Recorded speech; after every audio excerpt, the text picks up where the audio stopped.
се посветивме и работиме и дома, и надвор.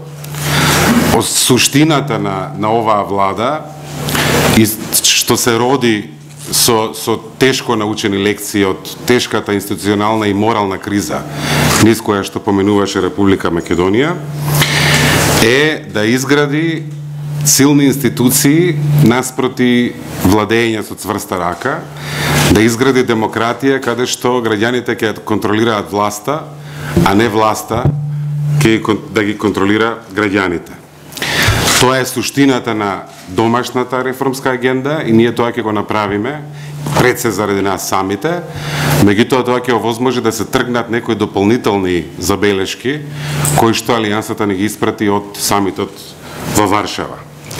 Преземаме интензивни дипломатски активности и надвор во функција на зајакнување на нашите европски и евроатлантски перспективи, унапредување на добрососедските односи и регионалната соработка. Јас го чекам мојот грчки колега Никос Коцијас утре на билатерална посета на Република Македонија. Не случајно, првата посета на премиерот Заев по стапувањето на функцијата беше токму Брисел, каде оствари средба со генералниот секретар Столтенберг и во која прилика беше упатена пораката дека НАТО гледа на РМ, цитирам, важен партнер во реализација на својата мисија и дека Македонија има цврста поддршка за реализација на својата стратешка определба за членство. Јасна поддршка за што поскора интеграција добивме и од помошникот генерален секретар за јавна дипломатија, Тачан, за време на неговата посета на Македонија во јули годинава. Гласна порака беше упатена и од специјалниот состанок на Јадранската повелба во Подгорица во Црна Гора, во која прилика од страна на подпредседателот на Соединетите Американски држави, Майк Пенс, беше пренесен ставот дека САД стои зад Република Македонија и зад регионот во определбите за интеграцијата во НАТО.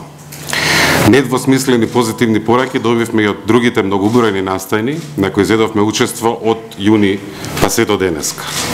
Со еден збор, нашите партнери се исклучително позитивни и охрабрувачки, со еден значаен заеднички политички именител дека Република Македонија се враќа на неопходниот реформски курс.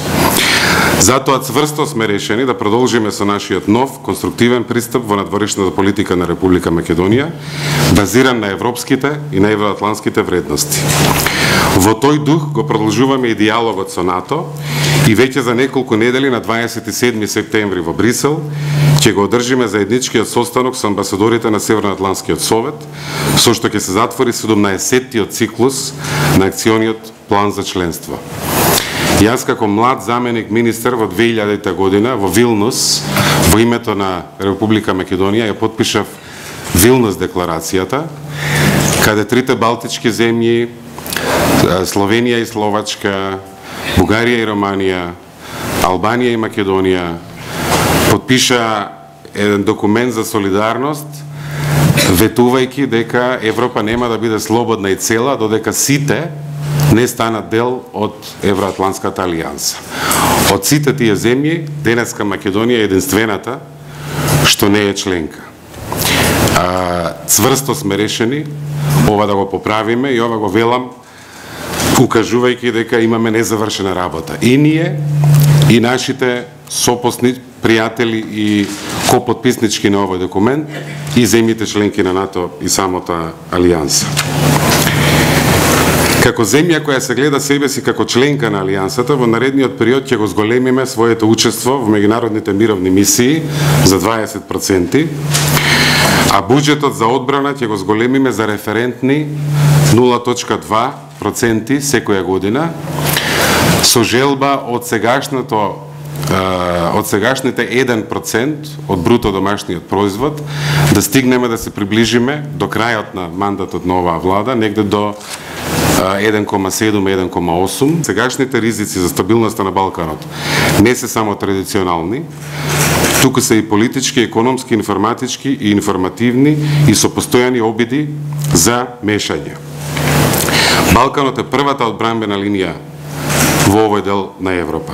За вистински одговор и спрабување со нив потребна е што побрза интеграција на регионот, на оние нации, на оние држави кои тоа го сакаат во Алијансата.